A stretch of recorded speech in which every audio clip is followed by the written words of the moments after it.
Assalamualaikum warahmatullahi wabarakatuh.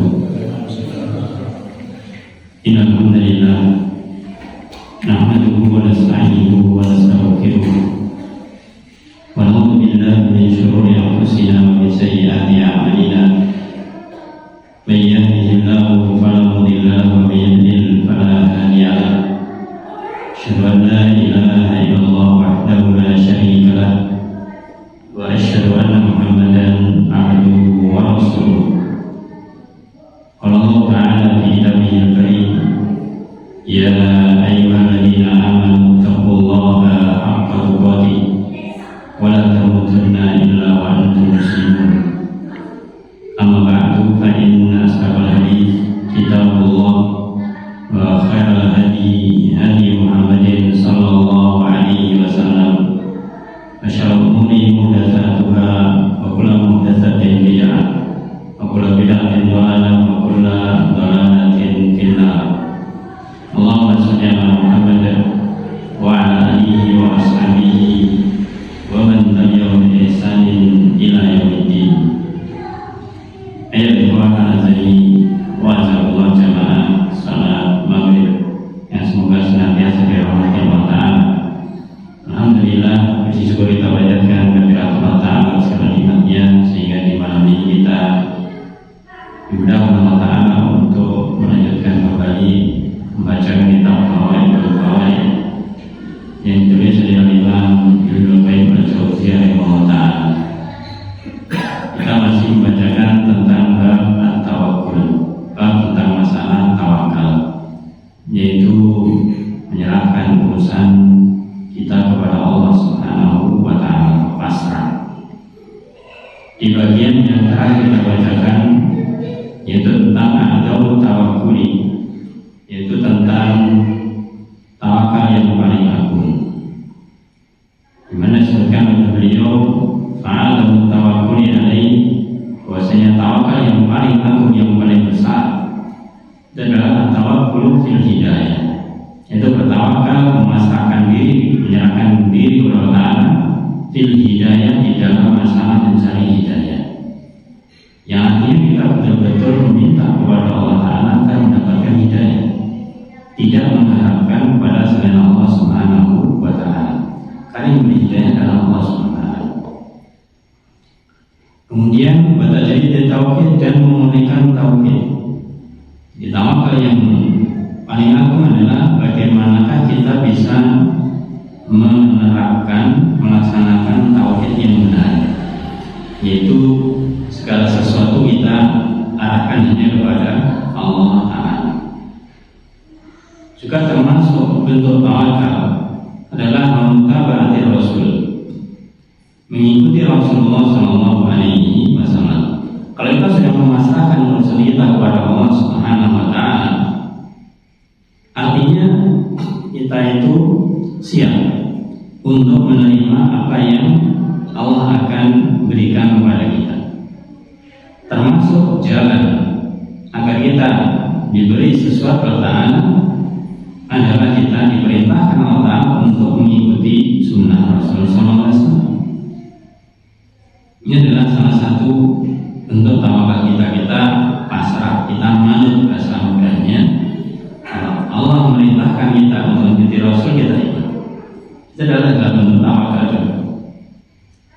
Wajihani ahli batil, dan kita memerangi ahli batil, orang-orang yang berbuat kesalahan.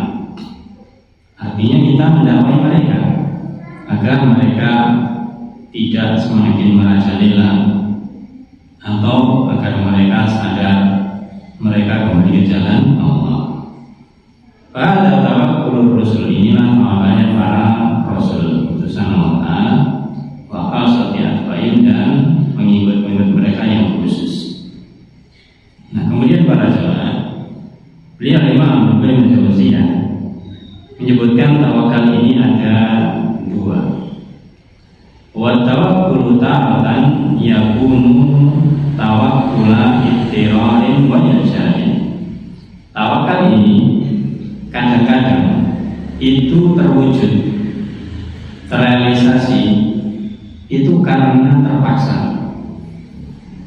Ya, Bisa jadi orang bertawakal itu karena terpaksa, ittirar, karena terpaksa, wailjain, dan dia minta perlindungan tidak ada lain kecuali kepada Allah.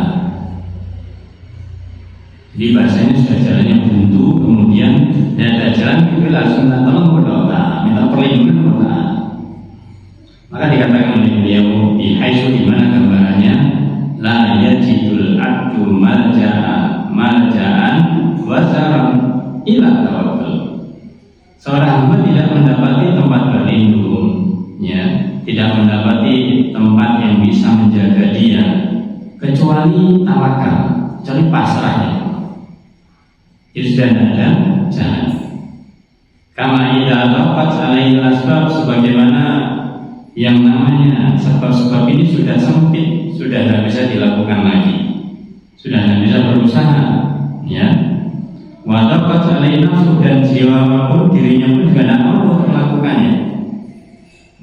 Upaya usaha itu sudah bahasanya sudah mentok, tidak ada lagi, dan kalau pun ada tidak bisa melakukannya. Wa ta'ala Allah, dan dia meyakini bahwasanya tidak ada yang bisa melindunginya kecuali Allah, ya, kecuali Allah saja. Ini adalah tawakal yang terpaksa. Jadi dia itu bertawakal karena sudah kepepet, sudah terpojok, tidak ada jalan lain kecuali harus tawakal. Maka berkatakan hada, tawakal yang model terpaksa ini la yata'allaqu anul faraj wa taysir al-batta. Orang yang tawakal karena terpaksa tidaklah menghasilkan jalan keluar dan jalan kemudahan sama sekali. Artinya karena terpaksa, enggak karena keikhlasannya. Ya sudahlah, karena sudah nggak bisa, terpaksa saya tak tawakal saja, nggak akan terselesaikan masalahnya karena terpaksa. Buktinya apa? Buktinya kita lihat dalam surat Al-Ankabut ayat 65, bagaimana kondisinya orang musyrik. Allah firmankan dalam ayat itu, fa'idha rakibu fil fulki, fa'idha rakibu fil fulki, maka jika mereka orang-orang musyrik itu mereka menaiki bahtera, berada di lautan lepas, yang dimana kita tahu di lautan lepas itu kita nggak ngerti apakah di sana itu aman-aman saja, atau bahkan sebaliknya ketika kita lepas banyak ombak, ya, apalagi kadang ombak besar, ya, sangat besar sekali. Dan ini secara tersirat menyatakan orang-orang musyrik ketika mereka melakukan pelayaran, ini menunjukkan mereka juga berlayar. Ketika di tengah-tengah laut terjadi ombak besar, mau minta tolong pada siapa?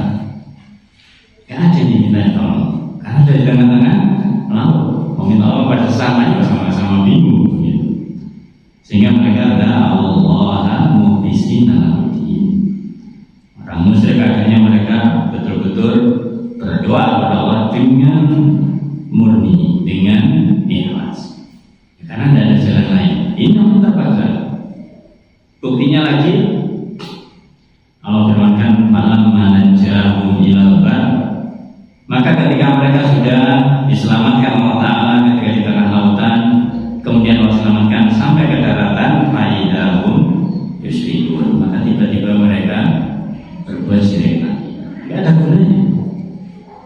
Jadi kalau terpaksa tidak ada gunanya. Maka ini janganlah dijadikan pilihan. Yang kedua, ini pilihan. Ya, artinya apa? Kalau yang pertama tawakal itu dalam bentuk keterpaksaan, tidak ada jalan lain, jalan buntu, sehingga mau tidak harus tawakal, ya sudah, ini berarti tidak menyelesaikan masalah. Karena nanti begitu dia setelah pasrah karena terpaksa, kok kemudian melihat celah sedikit saja, dia seakan-akan punya harapan, dia akan menyimpang lagi dari tawakal. Dia akan merasa memiliki kemampuan. Makanya oleh yang dikatakan tadi, ketika sudah tidak ada usaha yang bisa diri ini sudah tidak mampu lagi, pasrah gitu. Maka ini dikatakan bahwasanya tidak menghasilkan namanya jalan keluar dan kemudahan. Maka adalah yang kedua, wa taratan yakunu tawakkul al-ikhtiyar, dan kadang-kadang tawakal itu dalam bentuk ikhtiar, dalam bentuk pilihan, diusahakan. Gimana gambarannya? Wa dzalika tawakkul, dan tawakal ini ma'a wujudis sabab, yaitu adanya sebab al-mufti ila murad yang bisa mengantarkan kepada yang diinginkan. Jadi dia itu mengetahui kalau pengen seperti ini, dia tahu harus berbuat ini. Artinya kalau dia itu ingin pintar, ya dia harus belajar. Dia harus belajar. Jadi dia tahu sebabnya, ya, ada sebabnya. Maka ini adalah pilihan. Namanya tawakal, pilihan. Dia ingin sukses, maka dia harus memilih belajar. Bukan ingin sukses kemudian hanya berangan-angan saja. Kalau Allah takdirkan saya sukses, kan sukses. Kalau meskipun belajar dan ditakdirkan kan tidak sukses, ini orang yang pasrah yang salah. Masalahnya salah. Ketika ada kesempatan untuk berusaha meraih apa yang diinginkan, lakukan. Setelah dilakukan kemudian baru kita tawakal, pasrahkan kepada Allah hasilnya. Jadi upaya usaha yang kita lakukan, hasilnya kita serahkan kepada Allah. Faika nasabu ma'muran bi. Nah, kalau ternyata sebabnya itu justru diperintahkan oleh Allah Ta'ala, ya ibaratnya ketika kita itu menginginkan hasil, misalkan kita ingin sukses tadi itu, Allah perintahkan untuk berusaha. Ibaratnya petani, ketika dia itu ingin panennya melimpah dan panennya bagus, ya mereka harus berusaha bagaimanakah memilih benih yang bagus, merawat benih tersebut, ya. Ketika sudah ditanam, dirawat dengan baik supaya nanti menghasilkan yang harus diperintahkan untuk berusaha sesuai dengan keilmuannya. Maka kalau ada suatu perintah yang demikian, apalagi dalam masalah din, bukan cuma dalam masalah agama, kalau kita berdoa Ta'ala ingin selamat dunia akhirat, ya lakukan sebabnya. Apa sebabnya? Sebabnya adalah melakukan ibadah kepada Allah Ta'ala, jadi diperintahkan. Kalau sebab itu ma'mur diperintahkan dumma ala tadi, maka tercela kalau itu ditinggalkan. Harus dilakukan, tidak boleh ditinggalkan. Ya, jadi kalau ada sebab-sebab itu justru diperintahkan, bukan keinginan sendiri. Diperintahkan Allah dan Rasulnya, itu malah tercela kalau itu ditinggalkan. Harus dilakukan, karena memang itulah jalannya. Ketika Allah memerintahkan ini, yang memerintahkan itu, ya Rasul memerintahkan ini, memerintahkan itu, karena itu nanti hasil akhirnya demikian, maka harus dilakukan. Tidak membuat jalan sendiri, tidak membuat pilihan sendiri, tapi mengikuti pilihan yang sudah ditentukan Allah dan Rasulnya. Kemudian yang kedua, maksudnya ini lanjutan tadi, kalau sudah ada sebab, ya itu ada diperintahkan, harus dilakukan, jangan ditinggalkan. Wa in qama bisababi wa taraka tawakkula. Nah, kalau dia melakukan sebab, yang sebab ini sebenarnya akan bisa membuat dia itu sukses, katakanlah demikian, tapi dia meninggalkan tawakal karena terlalu pede bahasanya. Saya kalau melakukan ini pasti nanti seperti ini. Kalau saya pengen usaha saya sukses, saya melakukan ini modal sekian, keilmuannya ini, cari partner dan yang lainnya, yang partner bisnis lainnya, nanti pasti sukses. Kalau saya tidak begitu, tidak sukses. Jadi dia bertumpu kepada sebabnya, usahanya, dan meninggalkan tawakal. Maka dikatakan dumma ala tadi.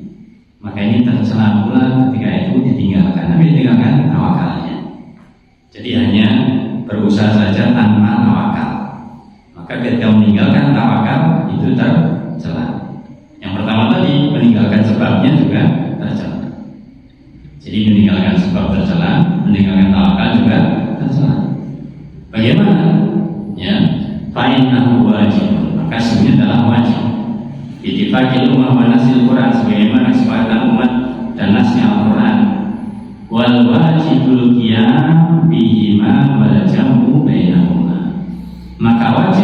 melaksanakan keduanya, mengambil sebab dan tawakal, dan menggabungkan keduanya. Para jemaah, mungkin kalimat kata-kata ini tidak sekali dua kali kita dengarkan, apalagi bab yang pertama. Dan ini akan terus terulang seperti itu. Sebab tawakal, sebab tawakal. Karena ini secara teori kita tahu bahwasanya kalau orang pengen sukses, dia harus mencari sebab. Dan sebab ini tidak senantiasa membuat dia sukses. Ada satu space lagi yang namanya tawakal ini. Ada namanya tawakal ini, harus dilakukan. Kalau tidak dilakukan, nanti dia akan bergantung kepada sebab itu, dan ini salah. Kesuksesan bukan karena sebab, tapi karena Allah yang memberikan kesuksesan tersebut. Jadi jangan digabungkan pada sebab saja, harus digabungkan dengan tawakal. Atau sebaliknya, tidak melakukan sebab, tawakal saja. Ya, tawakal yang salah. Kalau Allah memberikan hasil yang baik, kan nanti diberikan. Kalau tidak, kan juga tidak. Ini tawakal yang salah tanpa melakukan sebab, maka digabungkan dua. Ayo lihat dari wajah. Kemudian Imam Ibnu Al-Jauziyah, beliau menyebutkan ketika mengambil sebab itu sesuatu yang haram. Dia ingin sukses, melakukan sebab dan melakukan usaha, tapi usahanya haram. Bagaimana? Ta'amil asbabi al-muharramah, mengambil sebab yang haram. Dikatakan wa in kana sababu muharraman, kalau sebabnya itu haram, usahanya itu haram, haram alaihi mubasyaratuh, maka haram juga melakukannya. Kalau ada satu sebab ini mau dilakukan ternyata hukumnya haram, maka haram untuk melakukannya. Ya, contoh gampangnya orang ingin kaya mencuri, ya, orang ingin kaya korupsi, ya haram itu, maka haram dilakukan. Karena amalannya adalah haram, meskipun mungkin bisa membuat dirinya kaya. Dengan mencuri dia bisa kaya, dengan korupsi dia bisa kaya, tapi itu haram. Ya, maka tidak boleh dilakukan. Terus bagaimana? Nah, ketika usahanya haram ini harus ditinggalkan, tawahhada sababu bi haqqi tawakkul, maka tinggal tawakalnya ini. Sebabnya karena tidak boleh dilakukan karena haram, maka masih ada tawakal. Ya, tinggal tawakal saja. Tawakal saja. Falamnya puasa bahwa siwa, dan tidak ada sebab selainnya, hanya tawakal ini saja. Maka dia harus meninggalkan yang haram, ya. Dan karena tidak bisa melakukan sebab yang halal, maka tawakalnya harus dilakukan. Beda dengan yang pertama tadi karena terpaksa. Kalau terpaksa dia itu usaha begini, tidak bisa. Akhirnya mentok, ya sudah, karena mentok saya terpaksa, tawakal saja. Ini karena terpaksa. Kalau ini dia ada sebab-sebab yang diinginkan, tapi ternyata sulit adalah haram. Ternyata adalah sebabnya haram, melakukan sebab yang halal, ya dia itu tidak bisa. Maka dikatakan sini fa'inat tawakkul min aqwal asbab fi usulil umrah wa tafil makruh. Karena sesungguhnya tawakal itu sebenarnya itu adalah sebab yang paling kuat dibandingkan usaha. Dengan tawakal ini yang lebih kuat sehingga mendatangkan hasil itu adalah tawakal. Fi usulil umrah, untuk mendapatkan hasil, wa tafil makruh, atau dia menolak sesuatu yang dibenci. Bahwa awal asbab adalah, bahkan tawakal adalah bukan sebab yang paling kuat secara umum. Jadi dominasi keberhasilan antara sebab dan tawakal ini lebih kuat, yaitu tawakal. Kenapa pada jemaah? Karena ketika bertawakal itu kita menyerahkan kepada Allah Ta'ala. Kita makan sebab itu seakan-akan mengandalkan kemampuan kita. Tawakal kita serahkan kepada Allah Ta'ala, maka tawakal ini lebih kuat dibandingkan dengan melakukan sebab. Ini kalau sebabnya haram harus ditinggalkan. Wa ingka sababu mubah. Kemudian yang kedua beliau katakan, bagaimana kalau sebabnya itu mubah?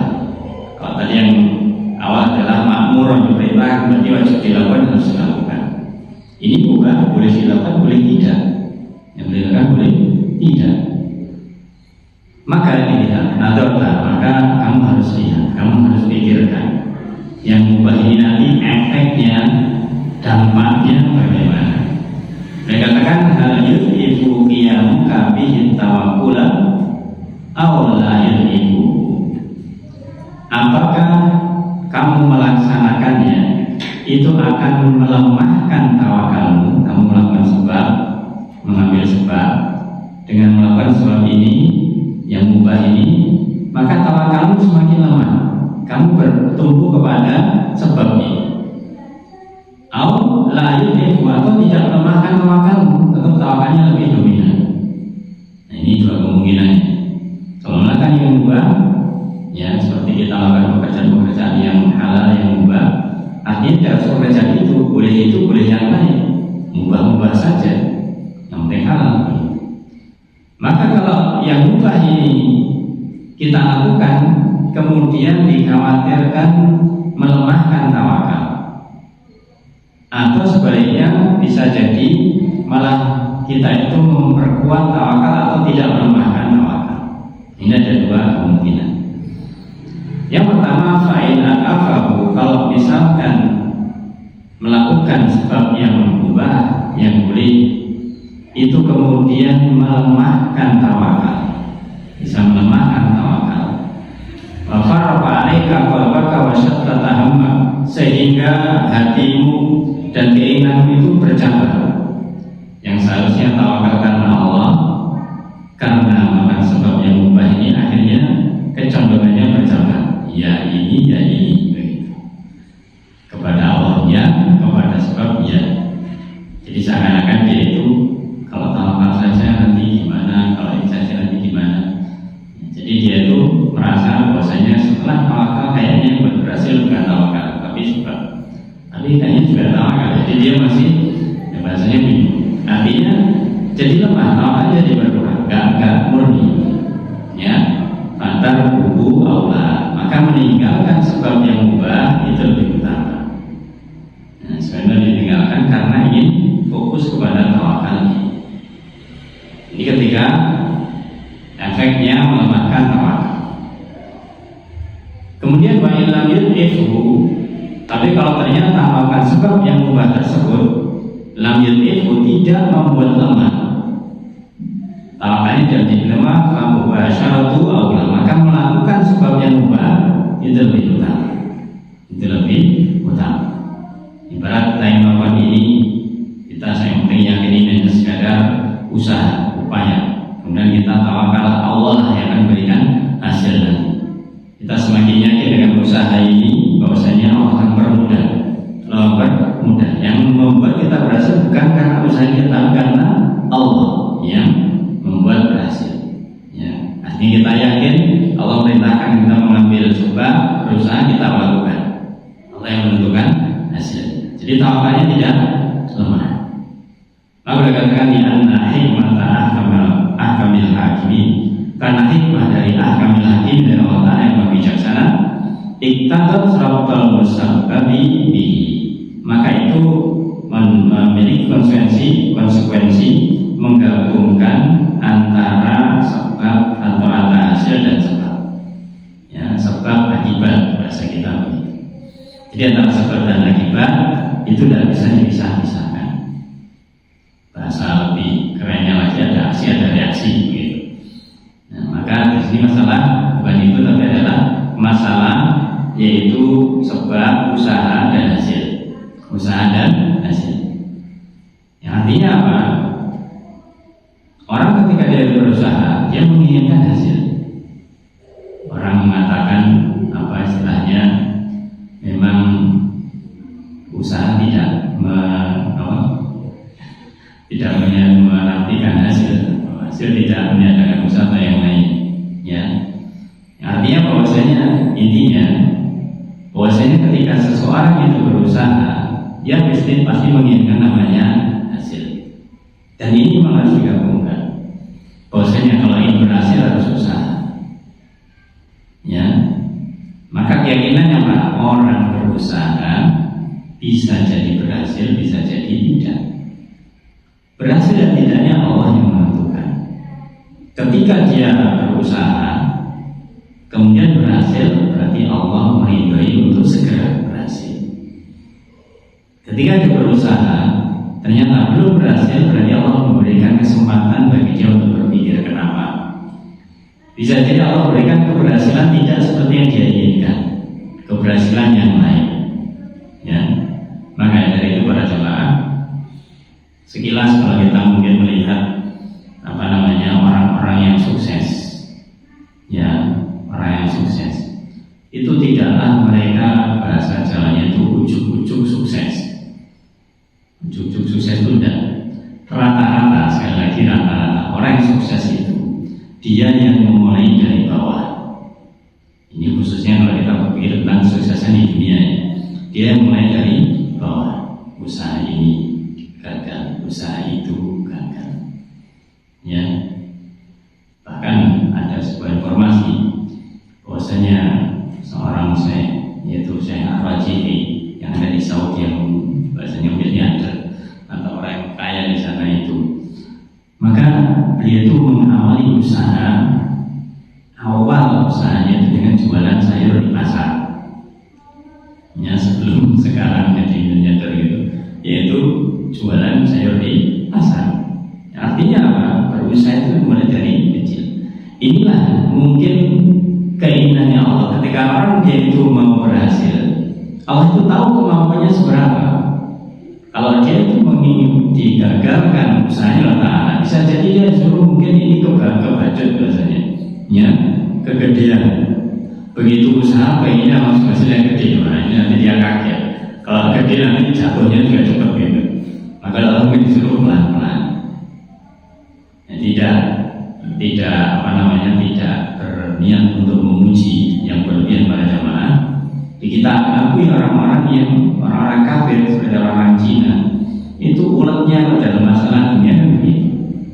Ya, maka itu adalah karena mereka hanya sebab saja, tidak ada tawakalnya mereka berpangku pada sebab saja.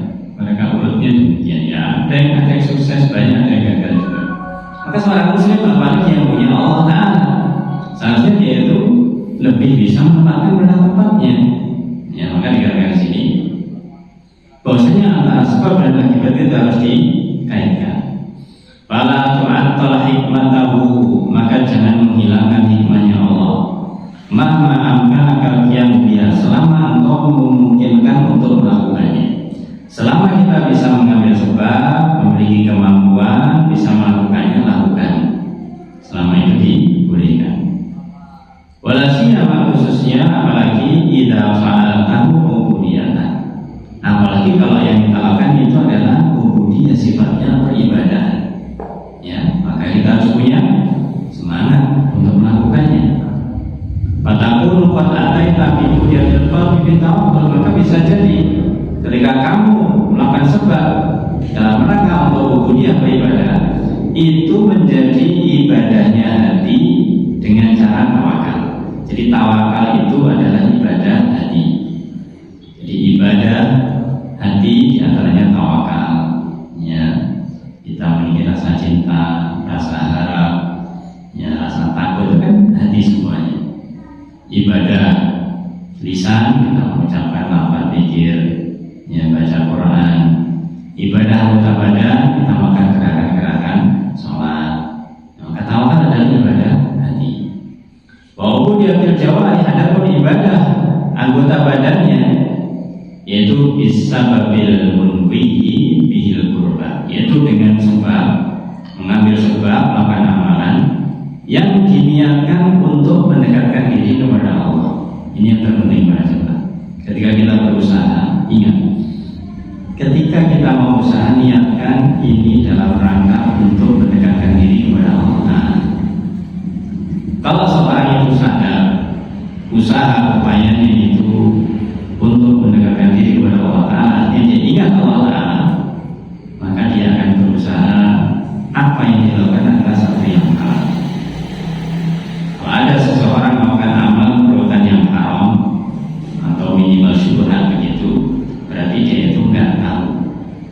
bahwasanya usahanya ini niatnya karena Allah. Jadi dia tidak ada niatan karena Allah Ta'ala. Tapi kalau usahanya karena Allah Ta'ala, dia tahu, maka dia akan berusaha amalan-amalan usahanya itu yang diridai Allah Subhanahu wa Ta'ala. Jadi itu para jemaah, ketika ada sebab yang haram harus ditinggalkan, yang mubah itu dilihat. Kalau memang ternyata dengan sebab yang mubah tawakalnya itu semakin kecil, ya bergantung kepada sebab, maka ditinggalkan. Nah, kalau tidak mengalami tawakal, maka tetap dilakukan dua-duanya. Nah, berikutnya yang kedua, jadi Allah jemaah, Al-Imam Ibnu Qayyim al-Jauziyah mengatakan akibut tawakkuli, realisasi tawakal, perwujudan tawakal itu bagaimana gambarannya? Sebenarnya enggak berbeda dengan yang sudah kita sampaikan, yang disampaikan oleh beliau di sini. Dia katakan badani yuhaqqiqut tawakkula, itu orang yang itu merealisasikan tawakal itu bagaimana? Al-qiyamu bil asbab al-ma'muri biha. Orang yang dikatakan yaitu merealisasikan tawakal adalah orang yang melaksanakan sebab, mengambil sebab, berusaha al-ma'muri biha, yang diperintahkan, yang diperintahkan. Makanya kalau diperintahkan oleh Rasulnya diambil. Faman at-talaha, barang siapa yang meniadakan mengambil sebab, lam yasihha tawakkuluhu, tidak benar tawakalnya. Yang tawakalnya itu tidak benar kalau dia tidak melakukan sebab. Kama anna qiyamil asbabil mufdiyati ila husulil khairi haqiqur raja, sebagaimana sesungguhnya melakukan sebab, mengambil sebab, berusaha, berupaya yang mengantarkan untuk mendapatkan hasil kebaikan, ini dikatakan mewujudkan harapannya. Jadi orang kalau punya harapan pada jemaah, itu berarti dia seharusnya apa? Punya usaha. Maka harapannya terwujud, maka usahanya apa? Kalau orang berharap tidak ada usahanya, namanya angan-angan saja. Ya. Paman lam yakum biha, siapa tidak melakukannya, tidak melakukan usaha, tidak mengambil sebab, karena roja'uhu tamanniya, maka harapannya adalah harapan yang kosong, harapannya sekedar angan-angan. Ya. Dikatakan oleh beliau lagi, kamaan nama at-tolaha, barang siapa yang dia itu meniadakan sebab, yakunu tawakkulu ajzan, maka tawakal yang lemah, tawakal yang lemah. Wa azzuhu tawakkulan, apa kelemahannya? Kelemahannya dia itu tidak mau berusaha tapi mengatasnamakan tawakal. Ya. Orang yang dia tidak mau usaha, katanya, kenapa sih kamu tidak usaha? Sudah saya tawakal aja.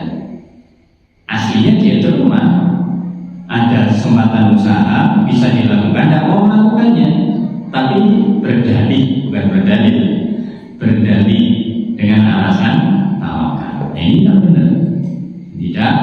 Nah, jadi sekali lagi para jemaah, ini yang disampaikan oleh beliau adalah apa, penjelasan secara rinci yang kadang-kadang seakan-akan tumpang tinggi, tapi sebenarnya tidak. Bahwasanya yang penting yang namanya usaha itu harus dilakukan ketika itu diperintahkan oleh Allah Ta'ala. Kalau yang dilarang, yang tidak dilakukan. Kemudian jangan kita berdalih, jangan kita beralasan dengan tawakal ketika kita sebenarnya tidak mampu melakukan sebab. Tidak mampunya bukan karena sudah dicoba, tapi tidak mampu karena tidak mau. Nah, ini yang salah. Ini yang salah. Jadinya semua. Jadi kembali lagi kepada yang asal, intinya bahwasanya pelaksanaan tawakal yang benar adalah orang berusaha mengambil sebab, kemudian menyerahkan hasilnya kepada Allah Ta'ala. Disebutkan hasil tawakkuli hakikatu, rahasia tawakal dan hakikat tawakal itu apa sebenarnya? Rahasianya. Maka beliau katakan rahasia tawakal dan hakikatnya i'timadul qalbi 'ala Allah wahdahu, penyandaran hati kepada Allah SWT. Ini rahasia atau hakikatnya tawakal, menyandarkan hati kita hanya kepada Allah semata. Maka beliau katakan di sini adalah menyandarkan hati kepada Allah Ta'ala semata. Artinya tadi, kalau kita sudah berusaha semaksimal mungkin, kemudian kita serahkan kepada Ta'ala, maka kita akan menerima apapun hasil yang nanti akan kita terima. Itu adalah merupakan pilihan dari Allah Subhanahu wa Ta'ala. Berhasil alhamdulillah, dan berhasil juga alhamdulillah. Ya, dua-duanya alhamdulillah. Tapi kalau kita lafadzkan, kalau berhasil alhamdulillahilladzi binikmati tatimus shalihat. Tapi kalau orang berhasil alhamdulillah ala kulli hal. Ya, tetap alhamdulillah dua-duanya. Artinya kita melihat, oh kalau memang kita sudah berhasil, Allah memang sudah meridhoi. Alhamdulillah. Ya. Kemudian ketika belum berhasil, alhamdulillah Allah berarti memberitahu kepada kita bahwasanya kita mungkin belum maksimal dalam berusaha, atau ada yang salah di dalam usaha kita. Maka kita sandarkan semuanya kepada Allah. Wala yadurru basyarul asbab, maka melakukan sebab, mengambil sebab itu tidaklah memudaratkan, tidaklah membahayakan ma'aqulubil qalbi minal i'timad, yaitu dibarengi dengan bersihnya hati dengan bersandar kepada Allah Ta'ala, bersandar kepadanya, berukun nilai dan juga condong kepadanya. Artinya pada jamaah, kalau kita melakukan sebab, kemudian kita mengetahui bahwasanya sebab inilah yang memiliki peluang, memiliki kesempatan atau memiliki potensi untuk berhasil, sehingga kita yakin ada beberapa sebab ABC misalnya. Dari ABC ini setelah kita pikir secara kemauan kita, antara A, B, C ini sepertinya yang mengarah kepada keberhasilan adalah yang B, yang A karena begini kekurangannya, yang C karena begini.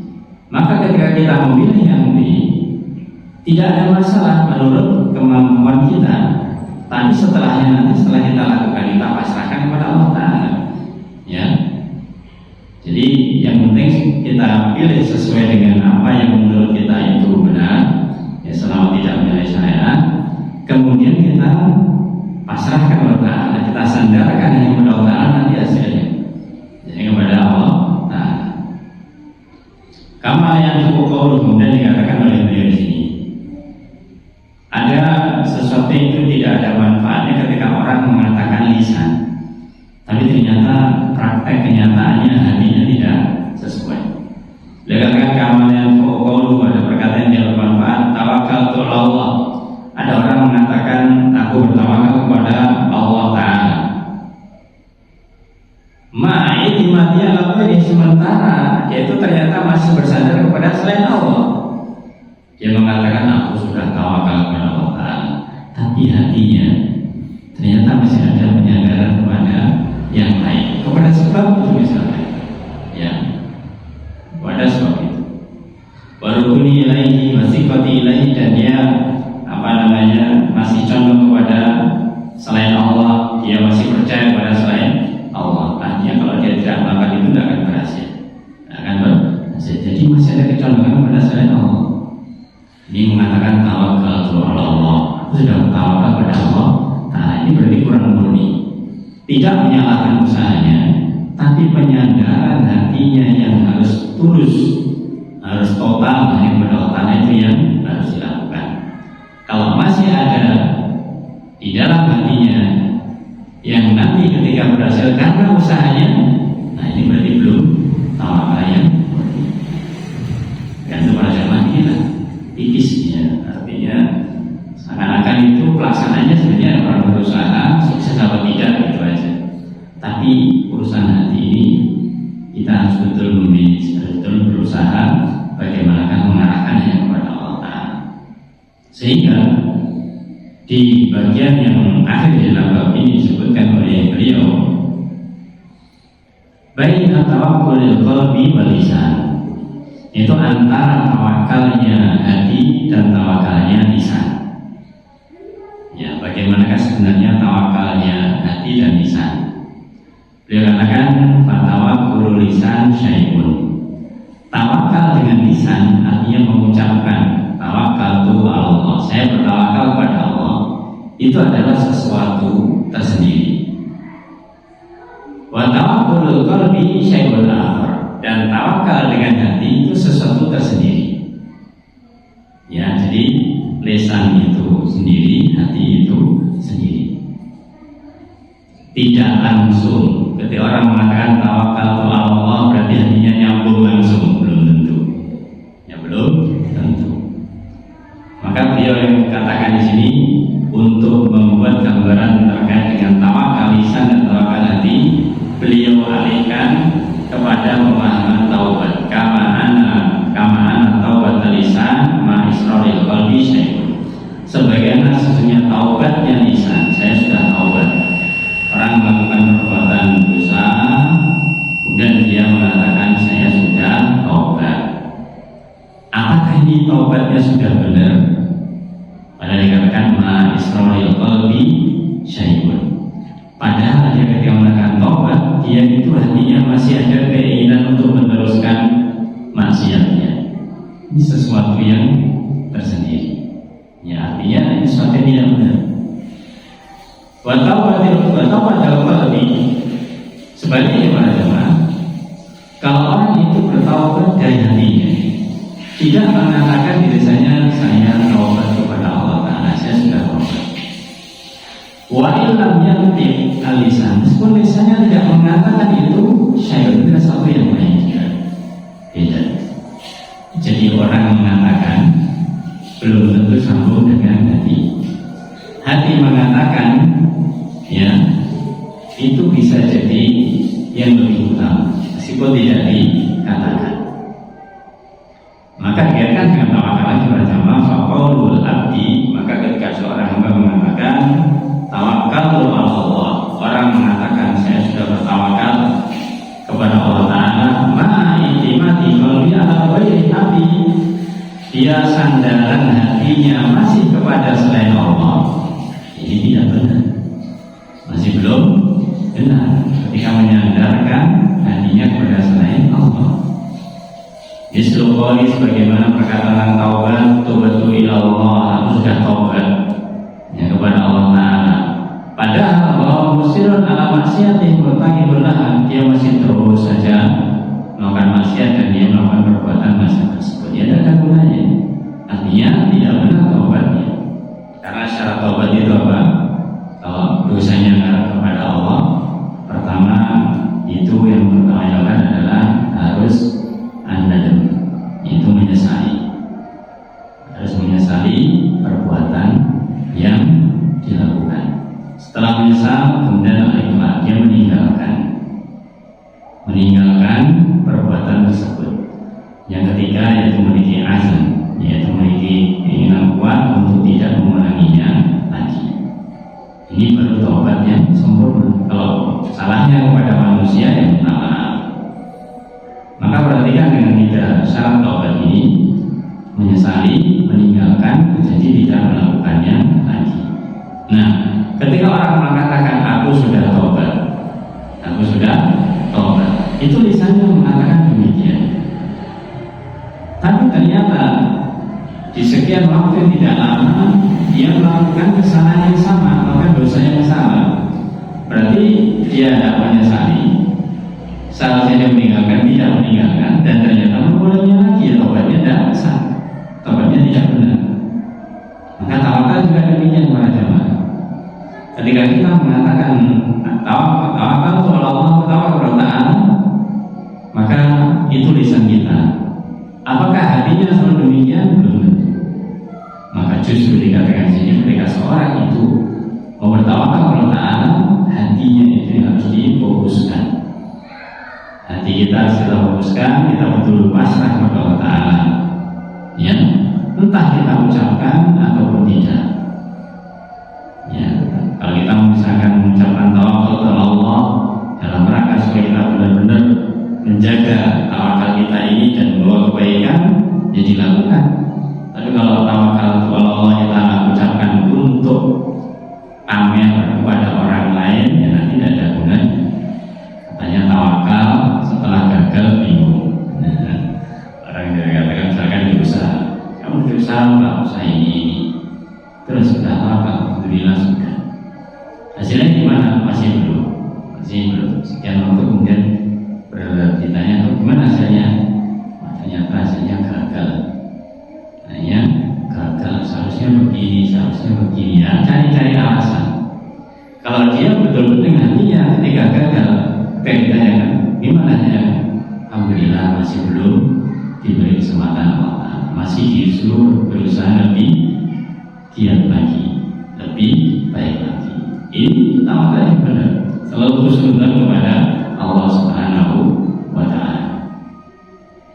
Itulah ya ikhwan, selanjutnya semoga tentang tawakal disebutkan oleh beliau.